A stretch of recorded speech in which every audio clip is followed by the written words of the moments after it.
የእመቤታችን የቅድስት ድንግል ማርያምን የልደቷን ወይም የመወለዷን ቀን በማስመልከት ከፖርቹጋል እስከ ፊሊፒንስ፣ ከህንድ እስከ ማልታ፣ ከብራዚል እስከ ኩባ፣ ከኢትዮጵያ እስከ ግብጽ ከዚያም አልፎ እስከ ሩሲያ ድረስ ባሉ ኦርቶዶክሳውያንም ሆኑ የካቶሊክ እምነት ተከታዮች ለእመቤታችን ለቅድስት ድንግል ማርያም በምንመለከተው መልኩ እጅግ አስደማሚ ስርዓት ባለው ክብረ በዓል የመወለዷን የልደቷን ቀን በማክበርና በማሰብ ላይ ይገኛሉ። ይህ የሰው ልጅ ለመዳኑ መሰረት የተጣለበት አምላክ እናት የሆነችው ቅድስት ድንግል ማርያም ከእናቷ ከሐና ከአባቷ ከኢያቄም የተወለደችበትን ዕለት በማስመልከት ከምዕራብ እስከ ምስራቅ ያሉት ክርስቲያኖች በሙሉ እጅግ በሚደንቅና በሚያስደምም ስርዓት የቅድስት ድንግል ማርያምን ልደት እያከበሩ ይገኛሉ። እመቤታችን ቅድስት ድንግል ማርያም የተወለደችበትን ዕለት በማስመልከት ሁሉም ክርስቲያኖች በተለይ ደግሞ ኦርቶዶክሳውያንና የካቶሊክ እምነት ተከታዮች ለእመቤታችን ለቅድስት ድንግል ማርያም ልዩ ክብርና ቦታን በመስጠት ይህን የመወለዷን ቀን በማስመልከት እጅግ አስደማሚ በሆነ ክብረ በዓል የልደቷን ቀን መላው ዓለም በማክበር ላይ ይገኛሉ። ይህ እመቤታችን ቅድስት ድንግል ማርያም በሊባኖስ ተራራ ከእናቷ ከሐና ከአባቷ ከኢያቄም የተወለደችበትን ዕለት በማስመልከት እጅግ ጥንታውያን የሆኑት አብያተ ክርስቲያናትና ክርስቲያናዊ ትውፊትና ስርዓት ባላቸው ሀገራቶች የእመቤታችን የቅድስት ድንግል ማርያም የልደት ቀን እኛ ኢትዮጵያውያን ግንቦት ልደታ ብለን የምንጠራውን ዕለትን በማስመልከት በሚገርም መንፈሳዊ ስነ ስርዓት እጅግ ደማቅ በሆነ ክብረ በዓል ይህን ዕለት እያሰቡትና እያከበሩት ይገኛሉ። እኛ ኢትዮጵያውያን እንደምናከብረው ለእመቤታችን ለቅድስት ድንግል ማርያም እንደምናሳየው ፍቅርና አክብሮት ሁሉ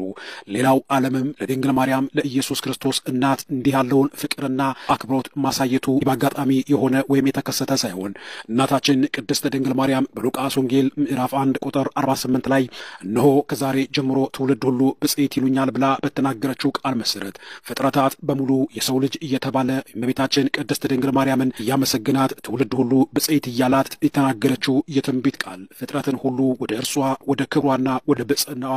እየጠራውና እያሰባሰበው ይገኛል። አውሮፓውያን ከክርስትናና ከእምነት እየራቁ ወደ ፍልስፍናና እምነት የለሽ ወደ መሆን እየመጡበት ባለው በዚህ ዘመን እነዚህ በምዕራብ አውሮፓ የሚገኙ የፖርቹጋል ክርስቲያኖች ግን እጅግ አስደማሚ በሆነ ስርዓትና ክብረ በዓል እመቤታችን ቅድስት ድንግል ማርያምን እያከበሯት ስለኛም ጸልይ ስለኛም አማልጂ በማለት እንዲህ አስደማሚ በሆነ ስርዓት እያሰቧት ይገኛሉ።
Swan